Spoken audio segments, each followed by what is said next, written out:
Welcome back to another week of Instigating with Clarkie and Drury. We appreciate everybody tuning in. Brought to you as always by our friends at Coolbet Canada, the Listowel Squash Courts, Listowel Vision Care, See the Game, and our friends at Hanover Raceway. Don't miss all the excitement of live harness racing every Saturday, running until September 17th. Post time at 1:30. Bring the family. Come have a great time enjoying the sights and sounds. We bet you'll love it. Visit them at hanoverraceway.com for details on their upcoming events. And speaking of upcoming events, there's going to be a big one coming up in Listowel on August 24th. The town is very excited to welcome a great speaker and a great author as well, Caleb Dahlgren, who everyone will be familiar with, one of the survivors of the Humboldt Broncos tragedy, but Caleb has really transformed into something so much more than that. I mentioned, he's got a book. He's doing speaking events. I know you're in school as well. Caleb, you're a busy guy. Welcome to the show. Thank you so much for having me on here. Appreciate it. Man, like I said, I know that people will see your name and immediately think of obviously surviving, the tragedy that befell you and your junior team in 2018. It's been a few years since then. Just take us through what life has been like for you and your surviving teammates, who I'm sure you're still in touch with. What's life been like for you? How are you guys doing? How are you moving forward? Life has been honestly great for me, and I am just so grateful to be here today and have the opportunity to grow and develop and become the person that I am and person that I want to be in this world. And I think everybody's doing great in their own way, and everybody's trucking forward, and that's all you can ask for. So for me, life's been pretty busy. Like you said, I am a student, so I'm at Canadian Memorial Chiropractic College. I did write a book and did that during my undergrad at York University while on the men's hockey team and pursuing my commerce degree, which I got in 2021. And then on top of that, I'm doing speaking engagements, and I have my own mentorship program called Dahlgren's Diet Beauties. And I'm national ambassador for a few organizations as well that are nonprofit. So life's been pretty busy, but it's been really, really nice. And for me, it's like soaking up all the experiences I can possible. And I was just actually in Europe not too long ago, just got back a couple of days, and I was there for a chiropractic shadowing experience. So it's just been amazing, a whirlwind of like where life has taken me. And I couldn't be more grateful for everything that has came my way. Well, you've certainly made the most of life for sure. And I commend you for that, because going through something that you and your teammates went through is a difficult thing. I think everybody has a story, and sharing your story is something that, I've certainly found to be powerful. I've shared it with people before. I'll share with you. I lost my father to suicide when I was 19. That's my story, and coming out and, having to navigate that type of tragedy. Obviously yours very different. How was that first year or so following the accident, where you're now having to kind of not only get physically healthy again, but begin a strenuous mental journey as well? What was that like for you, Caleb? Well, first off, I just want to say I'm sorry for your loss and that you had to go. Thank you, man. That's not something easy to talk about or even to go through. So I just want to give you my condolences and say congratulations on moving forward and being able to be open and talking about it and being vulnerable. Because I think a lot of people don't get celebrated for that. So first off, kudos to you for doing that. Secondly, for myself, my experience is definitely different. And one of the big things for me was when I was sitting in the hospital shortly after the crash, I had major survivor's guilt. I was felt really below, and it felt low. It was one of those points where I was like, why am I even here? Why am I here, and why are others not? And it was, of course, these questions come to your head, and it wasn't until a couple hours later when I just kept asking why, and there was no answer for the why. And what hit me was, what would I want to do if I passed away? What if the roles were reversed and I was the one that passed away and there was survivors sitting in my spot? How would I want them to live their life? Well, I'd want them to pursue their passions, their dreams, to follow their goals, to take risks, to make the most of their life, to live for the fullest, not for just them, for myself. So after having this mindset switch while in my hospital bed, that was when it really all kind of clicked for me. And that was when my healing journey really began to move forward and progress. And after that, I was able to go to York University. The doctors were saying that I shouldn't go because I'd fail out in school and that I'd go down a dark path of alcohol, drugs, abuse, and all that. But I would decide to go to school because that's where I thought I'd be the happiest and where I thought I'd succeed. And lo and behold, that was the case. And I was very fortunate to go to York and be a part of the men's hockey team. I think that was even a big step, was like joining another organization, another team, and moving forward to my life, but also honoring them and everything I did and trying to make the most of every situation. So there's like three big things that like helped me the most was finding the positive over negative.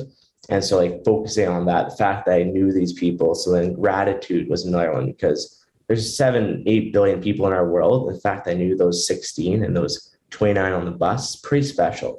So that was another big one, was a gratitude piece. And then roles reversed, and then focus on the things I can control. I couldn't control a crash, couldn't control my injuries. I couldn't control what other people were thinking or other circumstances coming in my life. All I could control was myself. And so that's what I worked on, was my perception, my actions, my values, my beliefs, and how I wanted to move forward. So for me, it was kind of a full circle there, but getting thrown into the spotlight and having lots of people come up to you is definitely not easy per se. And it was something I had to navigate and learn how to navigate. But coming out on this end, I feel like I'm fully healed mentally, physically, emotionally, spiritually, and could be more thankful to be in the position I am today.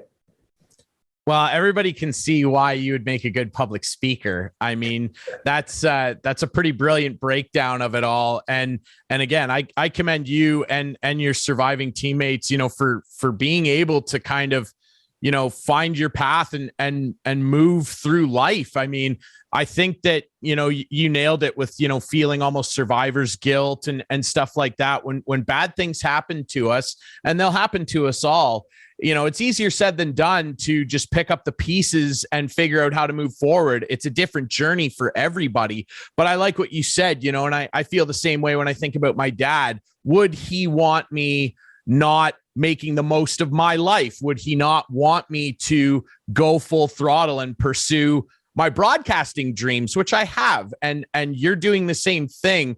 I want to ask you, you brought it up as well, playing hockey again. I know some of your teammates couldn't do it, and some of the people involved with the organization could not keep the game in their life as a result. And I completely understand why. What was different for you? How difficult maybe was it to put skates back on again and play competitively after that? It wasn't really that difficult for me, to be honest, because I wanted to get back out there, and that was my passion, my livelihood, and something I truly loved and breathed and eat, slept. And so for me to get back out on the ice was like one of my biggest goals. And I was able to do that June 1st, 2018. So a couple months after the crash. And that was so special, going back out on that ice, skating. It's no different than walking for me. So to do that, it was truly special. But I never was able to really play a game at York University. I never did get cleared for contact due to the severity of my brain injury. They didn't want me to risk it. And honestly, I wasn't willing to risk it either due to the impacts that it could have on my future life. So I made that decision after my first year, after getting another image of my brain, that the severity of my brain injury wasn't worth the risk of going out there and taking a hit for a game that I might play for another 5 to 10 years. So I had more passions, such as chiropractic, such as speaking, volunteering, community service, and helping people become their best selves. So for me, that was definitely more of a pro, and even like having a family one day. Like, these are all goals I have in life, and it wasn't worth the risk. But getting back on the ice was truly something special for me, and being a part of a team was home for me, and super cathartic in my healing process too, because they are your family. And that was a big thing, was being a part of another family. What did it mean to you? I mean, I don't want to ask you too many more questions just about, the crash, but what did it mean to you and the rest of the team afterwards to see the hockey world and their response? Because I know here in Listowel, you're going to be here on the 24th at the Ag Fairgrounds for anybody who wants to come out and see Caleb speak. And we'll be pumping that up as well leading into the event. Here in Listowel, the local junior B team did a bunch of fundraising.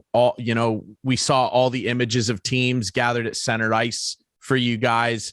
And, you guys became, part of almost, nearly a worldwide heartache, really. Everybody, people from around the world were sending stuff to Humboldt, buying shirts, just whatever everybody could do at the time. What did that mean to you? It was indescribable, but so heartwarming and loving and caring. And at that time, it's horrible that tragedy had to make our world come closer together, or the hockey community come closer together.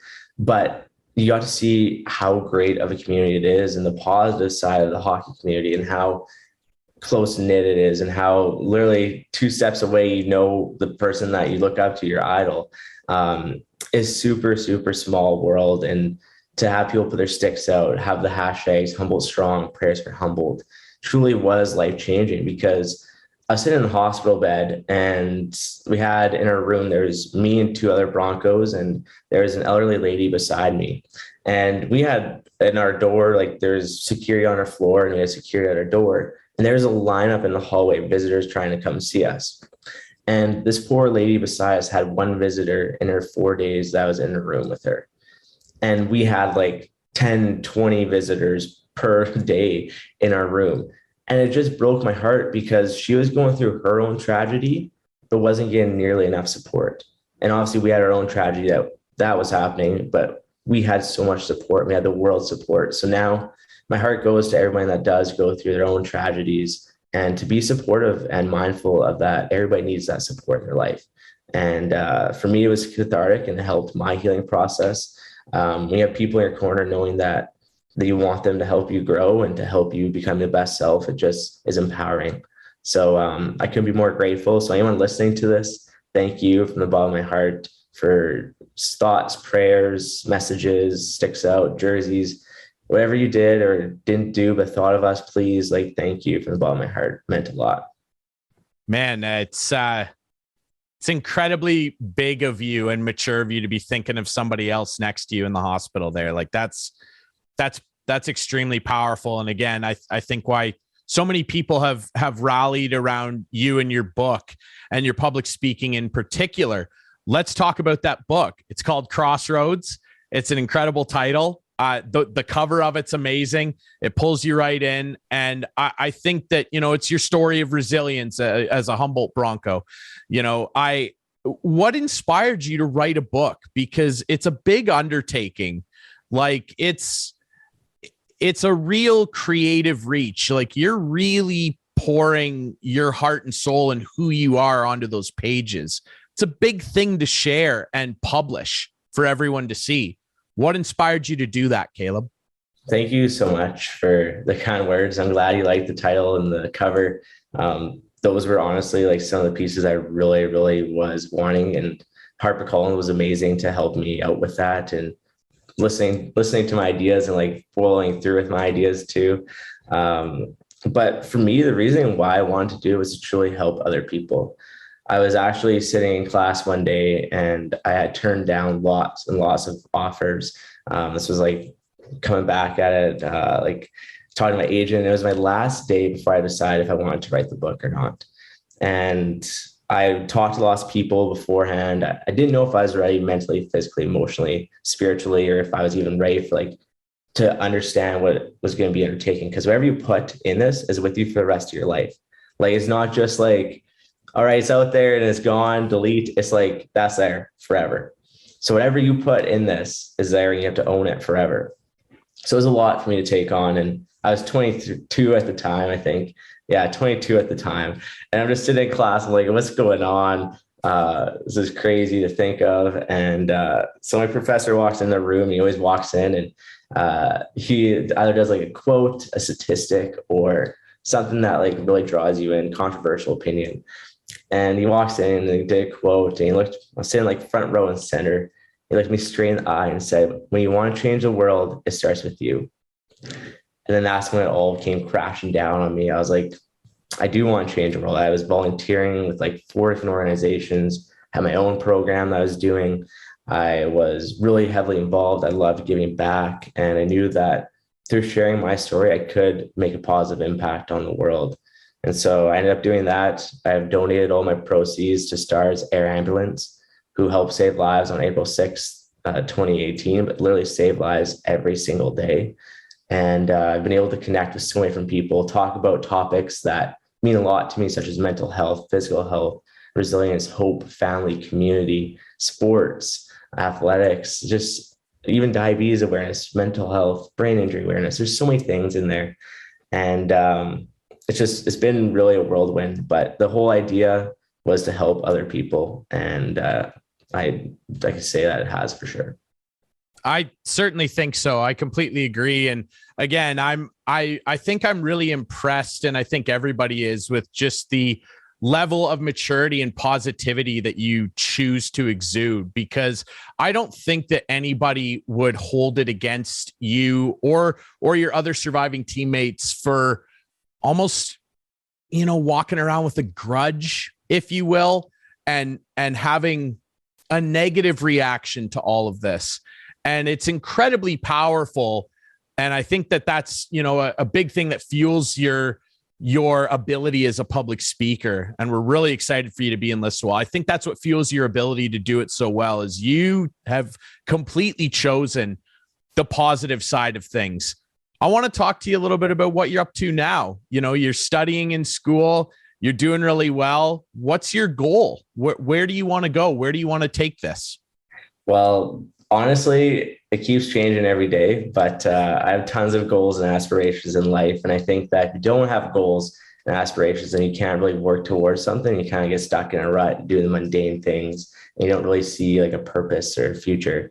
So one of my big goals is to become a chiropractor. And so I'm done year one, now into year two, starting up in a couple of weeks here. And I'm looking forward to that. So that's like number one of my big goals. Number two is become an elite chiropractor and to continue education.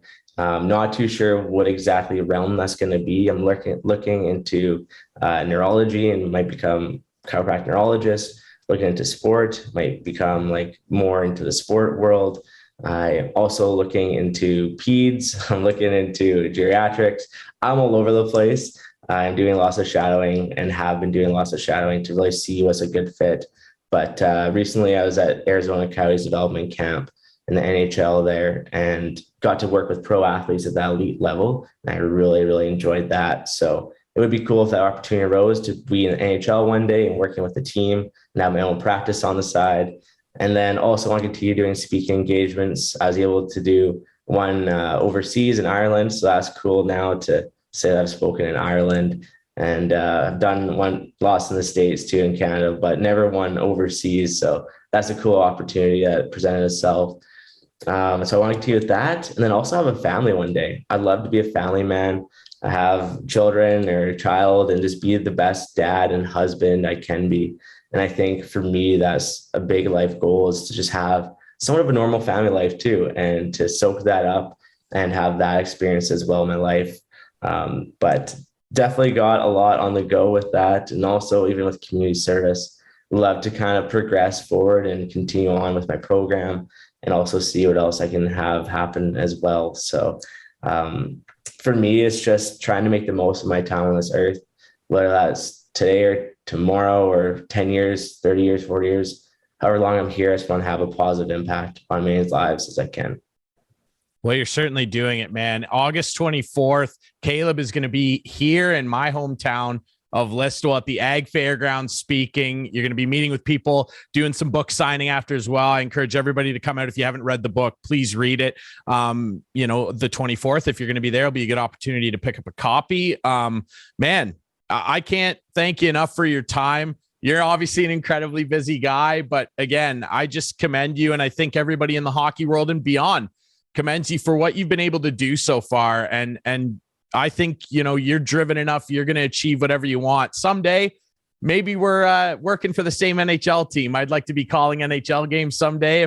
If we end up in the same arena, I'll be dragging you up to do an interview on NHL television. What do you think?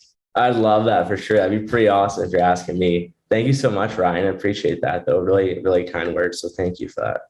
Absolutely, man. I appreciate you doing this. Before I let you go, you have a website as well where people can check out what you're up to. Tell them where they can find you. www.calebdahlgren.com. Super easy, super basic. It's Caleb with a K. Social media too is just at Caleb Dahlgren. I keep it low key, nothing too crazy, nothing hard, but yeah, that's where you can find me. Yeah, you don't have 16 numbers at the end of your name. That's perfect, man. That's good. His book is called Crossroads, My Story of Tragedy and Resilience. As a humble Bronco, he is Caleb Dahlgren, and he will be in Listowel on August 24th. Caleb, thank you so much for doing this, my friend. Thank you, Ryan. Can't wait for be connecting to the Listowel community and looking forward to it. All right, we'll take a quick break here on the show. When we come back, our friend Steve Sabrin and Clarkie will take us through the rest of the show here on Instigating.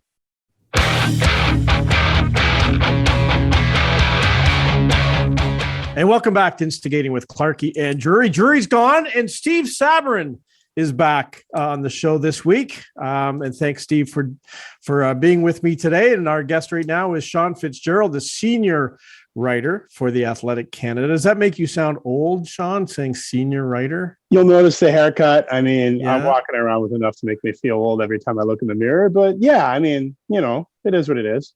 Very good. And today we're going to talk about something that's close to my heart. Leafs TV has been announced that after nearly 20 years on the air is shutting down this September 1st. Basically, for all intents and purposes, it's already shut down.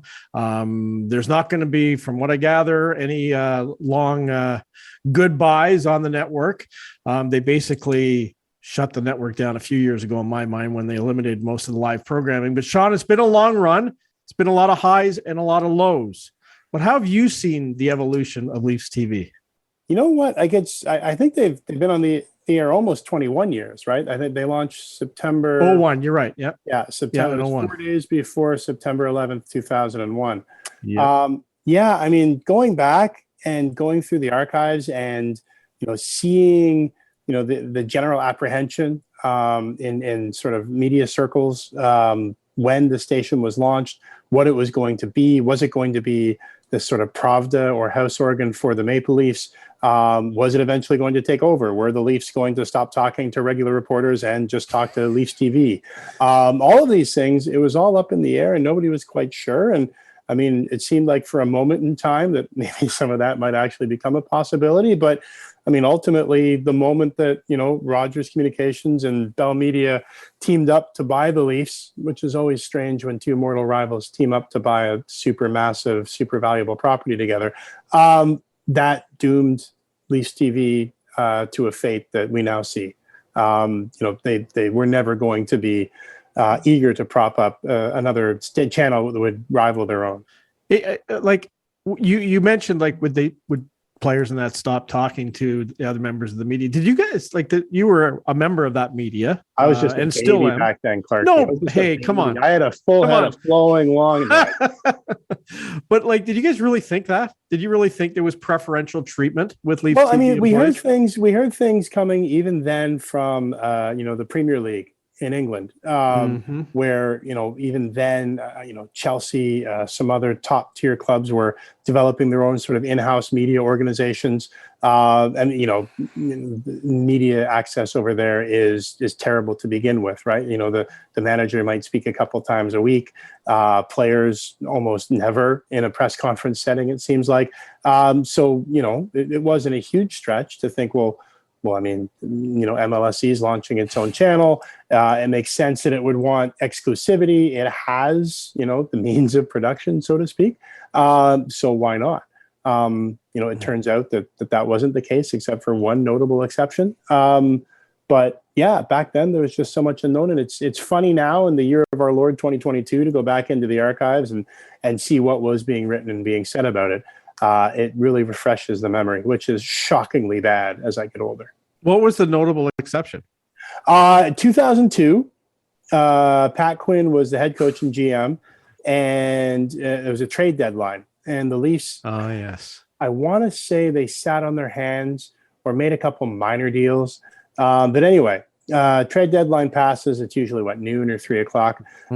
Pat Quinn traditionally would go into the Bell Media Center, which is sort of the media cafeteria, dining area underneath the stands at Air Canada Center, and he'd talk and whatever. This time he didn't. This time he didn't show up. All the reporters were there, but he talked to Bob Harwood for TV. And predictably, this didn't go over super well with the local media, which is always known for being understated. And I believe, I sent my notes upstairs, but I believe there was one story that said reporters were told that if they really wanted to see Pat Quinn's comments, they could check Leafs TV. They would show them the tape of the Leafs TV interview. That was, I believe, the last and first time that ever happened. So, looking at, professional sports franchises across North America, I mean, will there be other, I guess, broadcasters? You think of the NFL Network and stuff. I mean, is this going to be a trend down the stretch, or is just this something that now doesn't work in Canada? No, I think the contrary. I think Leafs TV was, and I'm not saying this just because Clarkie's smiling face is on the screen here too, but Leafs TV was ahead of its time. And I think that there's probably a case to be made that, if the Leafs were not owned by a massive duopoly right now, if it was still owned, say, by teachers, and if Richard Petty was still in charge, and all of these other factors that were present in the year 2001 were today, I think Leafs TV and NBA TV Canada and Gold TV could be launched, and with the rights, I think MLSE could create, I don't want to understate it, but kind of a monster. There was a story, and I wrote this story a couple of years ago, where there was a real plan to take the Leafs regional rights, because remember, Leafs TV could only go to Belleville and then basically west to the Ontario border with Manitoba, and that was it for Leafs games. They couldn't carry anything nationally. But there was a stretch there where the Leafs regional rights, the Raptors national rights, and Toronto FC national rights were all coming up at the same time. Coterminous is the business term. And the plan, the real plan, was that MLSE was going to keep all of those rights in-house and create Real Sports Network with a studio inside what is now Real Sports Bar and Grill. They were going to produce the live games. They were going to sell the advertising, keep the revenue, instead of having to use TSN or SportsNet or CBC as sort of the middlemen. They were going to do it themselves. They were going to create, we know NESN today, right? We know the Yes Network for the Yankees. They were going to do that here in Canada. And I think when you take a look at some of the trends across the landscape now, you have Major League Baseball Advanced Media, where, the Blue Jays have their own, bluejays.com, they have their own written staff. Streaming, if you want to hear the baseball game streamed on radio, you have to do it through bluejays.com. The Fan 590 doesn't have streaming rights. These sports organizations are now, starting to understand that they're media companies. And that can be good, that can be bad. But that's what they are. And that they have content, and that content, frankly, is king, to borrow a cliche. You talk about that, if they did own their own rights and broadcast the games and went out and sold it, I would think, just from the outside looking in, that it would be just so much easier. And maybe that's what, push came to shove, as well as the conglomerate that owns it, just to hold your hand out and get Bell or Rogers, TSN/Sportsnet to give you a big fat check. Then you don't have to go and sell it to all the advertisers and everything. Do you think these advertisers have made money on the Leaf local broadcast? They must, right?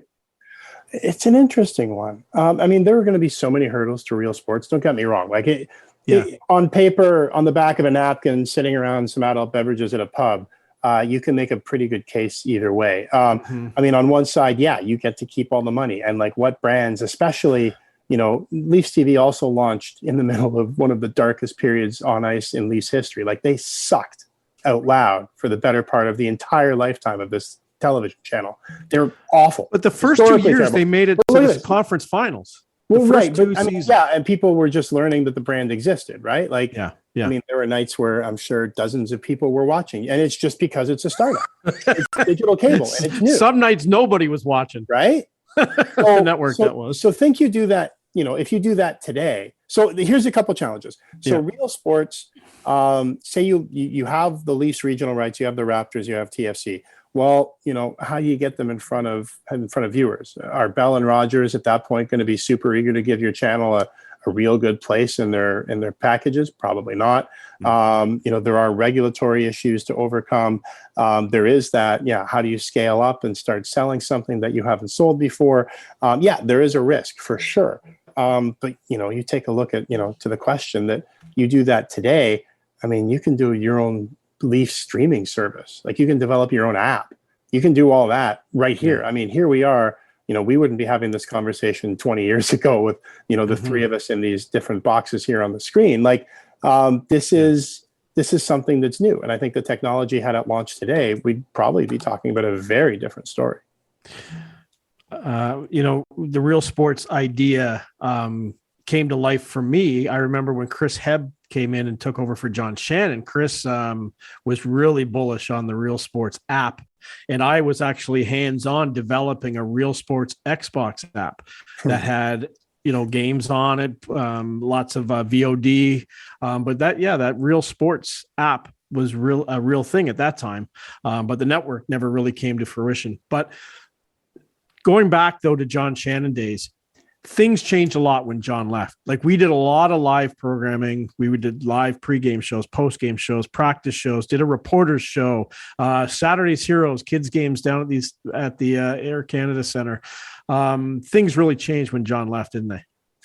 Yeah. I mean, it seemed like, Leafs TV had the story of Leafs TV has 3 chapters. It seems like one is launch, when it had a reasonable budget, not a great budget. But you take a look at the people who started their career there in that era, or built their brand. I mean, Andy Petrillo started fairly early on at Leafs TV. I mean, Steve Dangle-Glynn got his taste of TV there, right? So there are a lot of people, and behind the scenes, a lot of people who are still in the industry all these years later.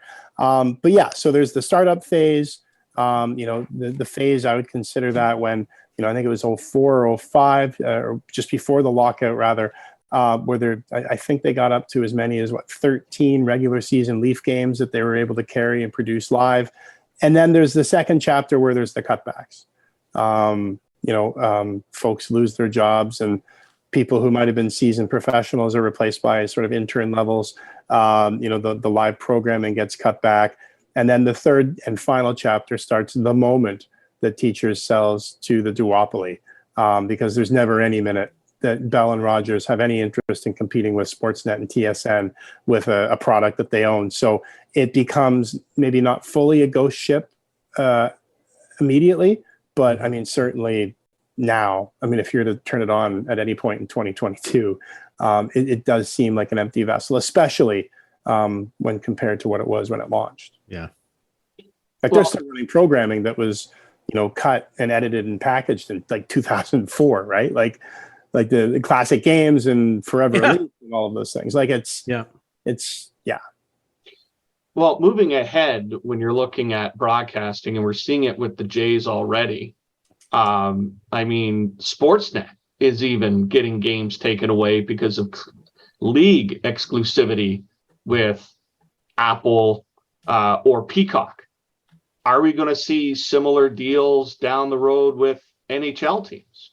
I think anything's on the table. I mean, I'm a big fan of the University of Notre Dame football team, despite all of my best efforts. Live and die with them, and they have that broadcast agreement with NBC, which I think the number today was that they're looking for $75 million a year from NBC just to carry Notre Dame football games.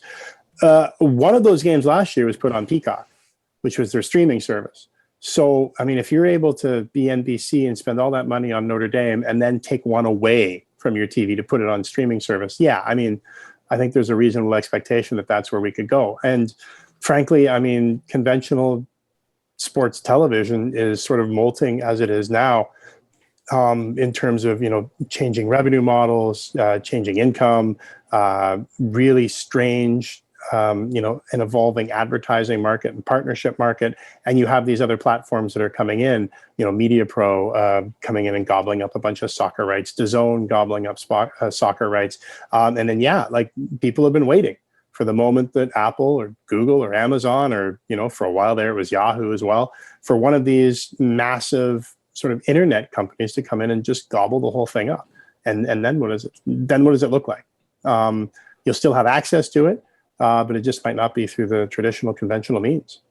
Well, it's interesting because when you look at the history of broadcasting, and I mean when the CFL switched exclusively with TSN back in the day, that lost a lot of, to me, younger fans because, you couldn't get it on the CBC on the, the Saturday or whatever the case may be.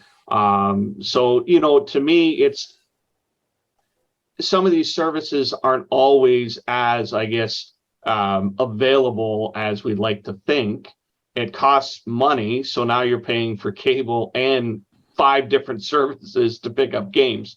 And to me, the cancellation of Leafs TV seems to be a push to let's go back to the mainstream media and get as many fans as we can in front of the TV. But there's other things in the background as well that I'm sure is happening. A couple things. One, I mean, the CFL is an interesting one. I would go further back and say that the CFL shot itself not in just the foot, but in both feet, potentially a hand, and maybe even like part of their upper arm. They just shot themselves all over the place in the 80s when they really embraced the regional blackout model, where, if your local team isn't sold out or sold through percentage and it's not on TV, they lost a full generation of fans there, where you're now looking at people below the age of, charitably 45, 50, who just do not care about the CFL because it wasn't on. And when it's not on and you're going into a more competitive marketplace and the NFL suddenly has all these games on Sundays as well, they lost there. So by the time the CFL finally shifted to just the TSN model, they were already that was a life raft. I think that was a life preserver. And TSN, now needs the CFL. It's one of its 4 annual pillars of programming, especially since it lost the national NHL. So you have, World Junior Hockey, you have curling, you have CFL, and there's one more I'm forgetting. Curling, CFL. Anyway, but they have curling, CFL, World Juniors, and there's one more pillar. But anyway, so the model of shifting the Leafs back off Leafs TV to sort of the channels would be an interesting theory, except that Bell and Rogers own TSN and Sportsnet.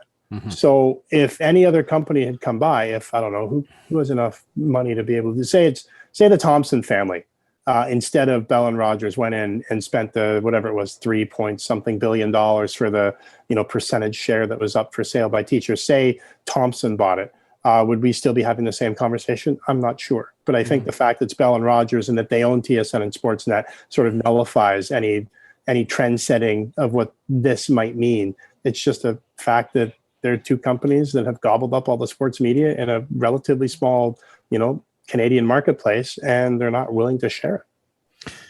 And you can't forget about Larry Tannenbaum. Larry was there from day one. And we had heard, when Bell and Rogers came in and Tim Lewicki came in, I'll never forget the meeting in the boardroom when he blew into the building, as we called it, 307 Lakeshore. It was better known just as 307. That's what everyone called it. Hey, we're going to 307.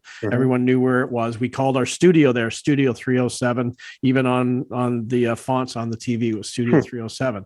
Because we weren't right at the Air Canada Center. But when Tim Lewicki came in one day, and he went around the table with all the employees, asked what they did and everything, and then just looked right at us and said, okay, Bell and Rogers want to shut you guys down. He said, Larry wants to keep it. It's his baby. And I guess for a few years, Larry won out, but ultimately it didn't happen. So you're right. With other ownership, it could be still around and could be thriving. Are you surprised that Bell and Rogers still have the partnership for this team? It's not just the team, right? It's the whole MLSE. Yeah. More than one team. Yeah. It's the whole thing. The Raptors, I haven't seen the latest Forbes list, but it's probably not all that far. If it's not already, it's probably not that long before the Raptors are worth more than the Leafs, right? We're not that far. It might already be there, frankly, just given the valuation of the NBA and the NHL. Yeah. So, NBA TV Canada is still kicking around, and they have the national rights, right? They were the first to have NBA on TNT, which was huge. In trend setting back in the day. So with different ownership, I think it's a different story. With Bell and Rogers, it's Canada, we're a market of 39 million people, and these two companies have been able to carve up and cleave apart everything, right? Sports radio, sports television. Yeah. I mean, we used to have the Score, which was an independent station here. Yeah. It's all been sort of divided up, and I think what you have here is sort of this sort of stalemate, this deadlock that you don't want the other one to have it. Except the Blue Jays. But yeah, that's the thing. And TSN, I'm sure pops a cork every time the Jays hit a real dry run right before the playoffs, because they have no answer for that in the summer. Well, they got the Argos. Hey, stop. Easy with the Argos, buddy. During the pandemic, an Argos game was the safest place to spend your time. Stop. You had all the social distancing. I was there a couple of weeks ago. I had a great time. I really did. It was my first game at BMO. We talked about it last week. We had Mike Hogan on the show last week, and it was a fun time. And I want to go to the Labor Day game, but so You're far, able to stretch out and sort of you have the whole row to yourself. Not the Labor Day game. It's full there at Tim Hortons Field for that one. It'll be full, but it'll be a thing. I need some tickets. You have any connections? It's a Bell and Rogers thing. That's what this is. That's the last chapter of Leafs TV, and it's the easiest answer that carved up everything, and there's no need to have Leafs TV when they have TSN and Sportsnet.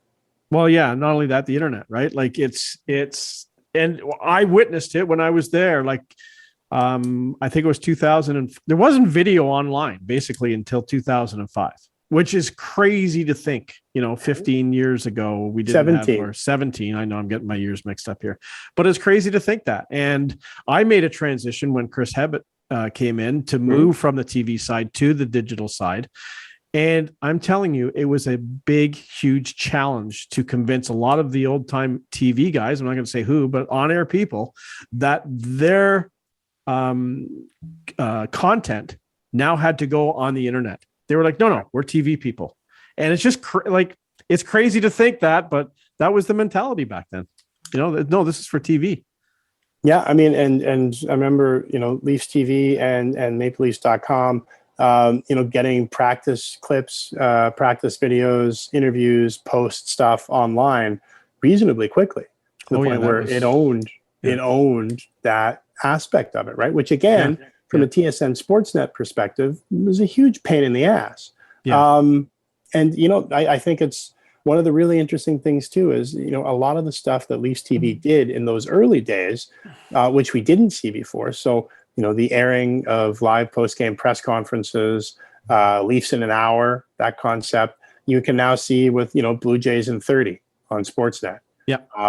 Game in an hour. We did it. Yeah, exactly. And things like, if you check in on the 10 p.m. Connected or Sports Center, you're going to see a lot of live post-game press conferences. And these weren't things that were really commonplace before Leafs TV in Canada, at the very least. Yeah. Well, it's also very interesting too, how because it's too bad they couldn't keep some sort of arm of Leafs TV. Because you could use them as your own public relations or you know what I mean? It kind of splits hairs between the independence between a sports broadcaster being Rogers and Bell to like watching the Yankees and the S Network. They're basically a promo for the Yankees. Like everything's great with the Yankees. Everything's wrong. Well, but I'll jump in here. The problem is, Steve, is the lack of the live engaging content on the network. They could put all the promo, and a lot of it was just promo stuff, but no one was watching. That's the problem. No one was watching it. Like, they do that big thing with Amazon Prime, and they do the behind the scenes or whatever it was during the run in the bubble. That wasn't on Leafs TV first. And that would always have, back in the day, that would have been on Leafs TV first. But no, they did a deal with Amazon, and it was on Prime. But the other stuff too, to Steve's point, like, what would be the benefit of keeping even Leafs TV alive, even on a minimized basis, which frankly it already is. One of the real problems that TSN and Sportsnet are running into now is that, because their parent companies have gutted so much of the local television landscape, that there's no so-called farm system anymore, right? Like Kate Burness was able to go and work in Barrie for a bit and then go down and work in TSN, where she's now become a huge star, right? Like, Darren Dreger, where he worked all over the prairies before moving to Sportsnet and then TSN. And, even before that, Natasha Stanishevsky worked at like 15 different tiny little outlets across the prairies before finally, like, those places don't generally do sports anymore. So what they've lost is their farm system, and it's a real challenge to get new talent. So, by keeping Leafs TV going, if they wanted to, in our theoretical landscape here, it would be a fantastic place to give, kids and young professionals from a variety of different backgrounds a chance to grow and learn the craft, because that seems like it was one of the great things about Leafs TV, is that it wasn't a ton of cash. It wasn't going to be your forever job necessarily, especially if you were younger, but you got a chance to do a lot of stuff on a relatively big stage. And in that vein, you had guys who were starting former players, like Glenn Healy got to start at Leafs TV, I believe. Rick Vive definitely got to start at Leafs TV. Glenn went on to bigger and better things. Rick stayed with the network for a long time. Mark Osborne worked with the network a lot as well. Bob McGill, of course. Yeah, can't forget Bob. He's now selling real estate up in the Halliburton, I think. So if you're ever looking up there, look up Bob McGill. He's got his real estate license. So he was a good guy. But yeah, like, it was a breeding ground for guys. And, the good ones, not to say the ones that didn't make the big networks weren't good, but you're right. It was a breeding ground and a training ground for those. So, yeah, I mean, to Steve's point, like, what's the case for continuing? I mean, your challenge, Clarky, as you mentioned, is they're not going to. The days of carrying a Maple Leafs regular season game are long gone. That ship has sailed. But there are other opportunities. Live Marlies games. I know production, but again, as technology advances, production costs can get a little bit lower, and there's still a market there.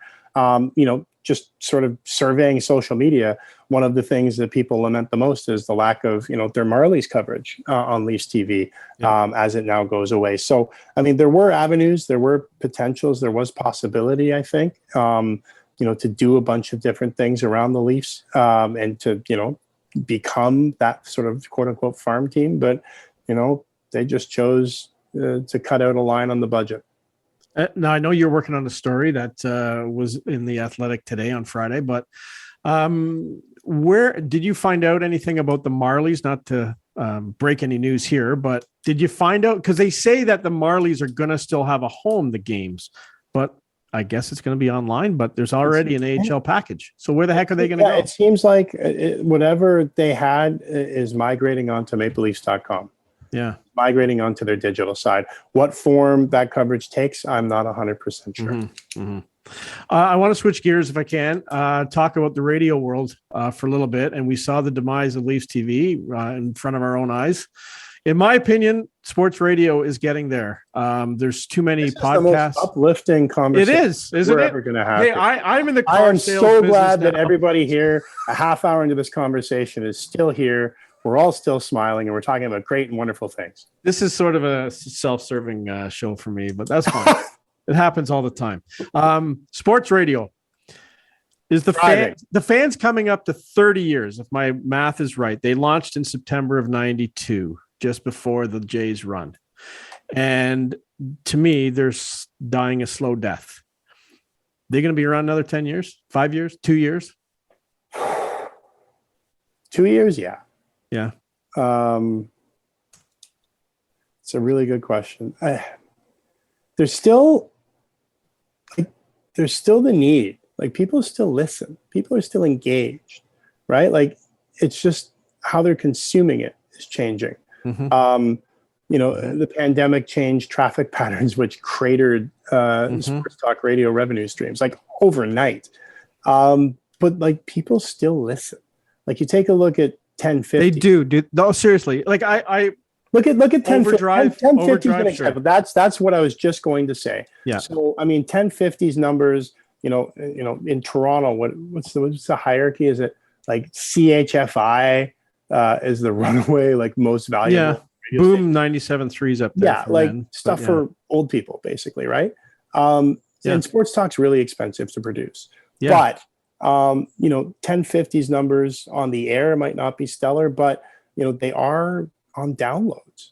Like they're podcast downloads, they're hour by hour downloads. But do you listen to do you listen online to the podcast? So my listening habits are, I'm still that jerk who's in the car because we've got 2 small kids. Yeah. So afternoon drive time is prime time for getting kids to hockey practice. Yeah. And we're doing that. Christ, 2 kids. You know what? We're probably 6 days a week between the 2 of them. One of those goofballs is on the ice. So I am listening and toggling between the afternoon drives. So I'm still that person.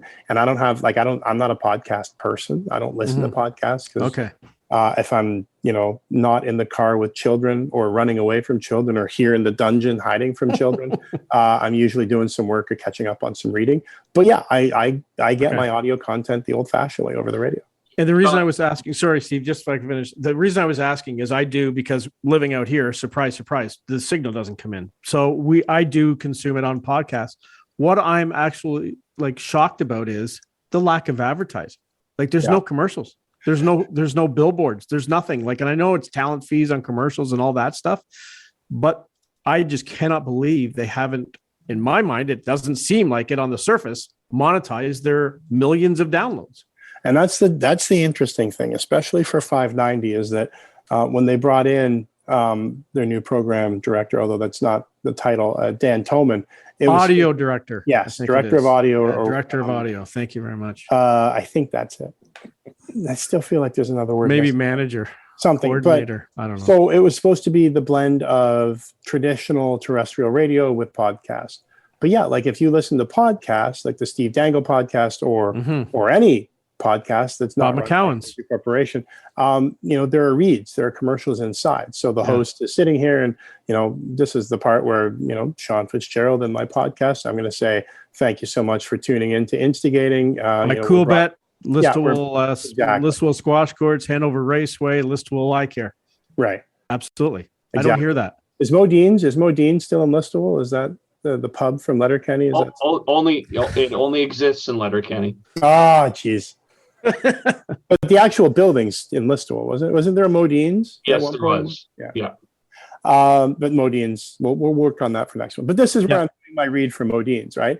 But because they're also servicing their terrestrial radio audience and they're taking and repackaging that content for podcasts, there's no, they haven't taken the opportunity to have insert reads, which, again, I'm not super smart. It feels like it's something that you could probably do in the same workday where you do a couple of reads and then just digitally insert them after for the podcast. But yeah, to your point. I don't get it. Well, there's other challenges as well. The listenership, I guess, dedication, if you don't hook them right away, they're not sticking around because there's so many options to go to through podcast, digital, or whatever the case may be. The other thing goes back to your point, Sean, in staffing. You can't produce a great show if you don't have reporters on the ground. And if you look at what everybody's done, they've cut back on people and you don't have the expertise that you used to have coming in. And really they don't have the time to groom people. Even commercial radio stations are going through morning shows like water. Every other day you see changes. And when you have your big news station in Toronto, 680 as City News. As 1010. City News. Yeah, they call it 680 anymore. Or City News, sorry, yes. And 1010 CFRB, they made a bunch of cuts. And that was in news. They're not going to prop up sports if they're not propping up news. And, it's just tough. You look at Clarkey, the crew you like to listen to. I think they've been pretty Overdrive. Is that what you're talking about? Yeah. It's got to be the number one show. But the frustrating part again is they're gone all summer. So it's hard to keep a pattern of listening, right? It's just different.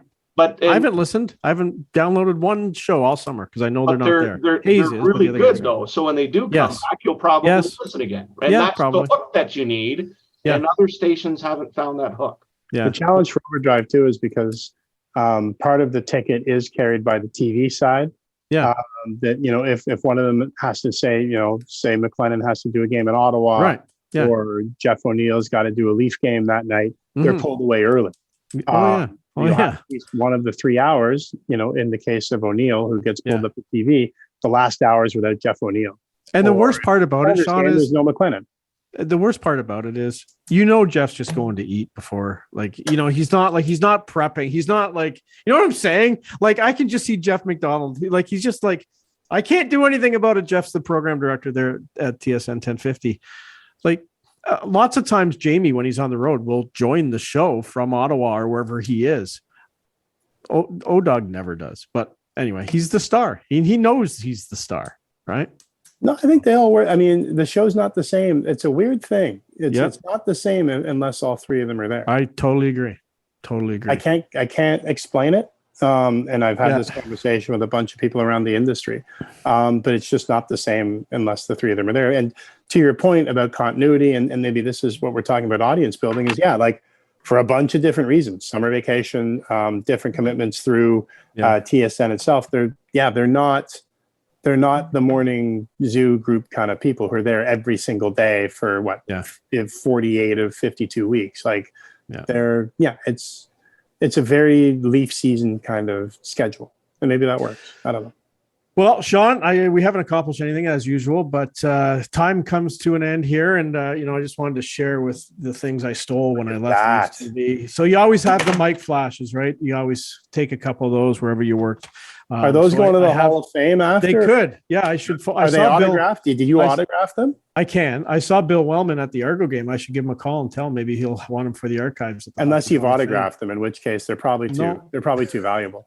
They're clean, but they may go on eBay. Who knows? We'll see. I'm not going to see something on Kijiji, am I? Yeah, maybe you might. Anyway, Sean, thanks so much for joining us. The fans' anniversary is coming up, and we'll see how long they last. 30 years is a long time, and I haven't even heard anything. Well, probably because I don't listen to this radio station to see if they're going to do any sort of special show on their 30th, but we'll find out. But thanks for joining us today. Thanks for having me, fellas. Good chatting with you. Sean Fitz-Gerald, the senior writer of The Athletic Canada. We'll be back. Steve Sabrin and I will wrap up the show right after this.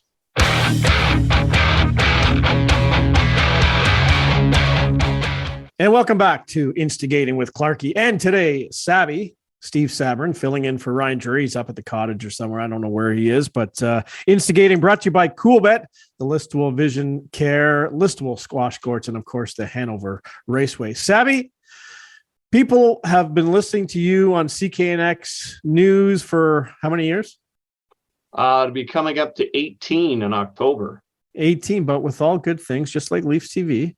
They may not be hearing you anymore. Tell us about your career change. They're still going to hear me. Yeah, but not in the newsroom. Not a case. So yeah, I'm making a switch, and we'll be working in the sales department for CKNX, which Clarkie, I believe you've had some time with before, and so it's a good opportunity, a personal change that I wanted to make, and to give myself a chance to grow, and the opportunity came up. So already started to pound the pavement and meeting some great people, and it will not affect OHA hockey coverage on CKNX. We are coming back September the 16th.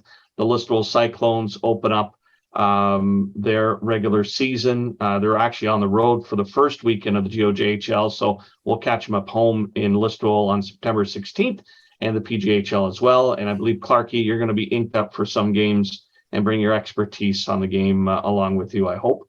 Well, yeah. We haven't signed the contracts yet, but we'll get around to that. I'm holding out because, of course, Scott Bridge is now the general manager of the Mitchell Hawks, so he won't be able to be on with you. But who else will be on? Ryan Drury, of course. Some guy who's sitting on the dock of the bay, and our good friend John Colias, Johnny K Sports, will be joining us. He did some work with us broadcasting a few years ago, and he took a little bit of a break because he had kids of his own that were in the game, and now he's itching to get back. So we're going to have a great crew and some great teams to cover. So really looking forward to it. Perfect. Well, we will be listening to you on Friday Night Hockey on CKNX, but we won't be hearing Steve on the radio. Thanks for joining me this week, Steve. Hey, it's been a blast. Get your squash racket ready. We got to hook up again. Hey, I've been asking. I know. I've been putting. We'll get it done. It's this double duty I'm doing these last couple of weeks, trying to wrap up the news end and the sales end, and some of the extra meals out may have had an issue. Perfect. Thanks, Steve. Of course, Cool Bet brings you the Instigating with Clarkey and Drury show, as well as Listowel Vision Care, Listowel Squash Courts, and Hanover Raceway. And of course, you can watch and listen to Instigating with Clarkey and Drury. You can watch it every Friday at 8 p.m. on Whiteman TV Channel 6, and it debuts on YouTube at 9 p.m. And we are now on Instagram at Instigating Pod, and of course still on Twitter at Instigating Pod. Thanks again for joining us this week on Instigating with Clarkey and Drury.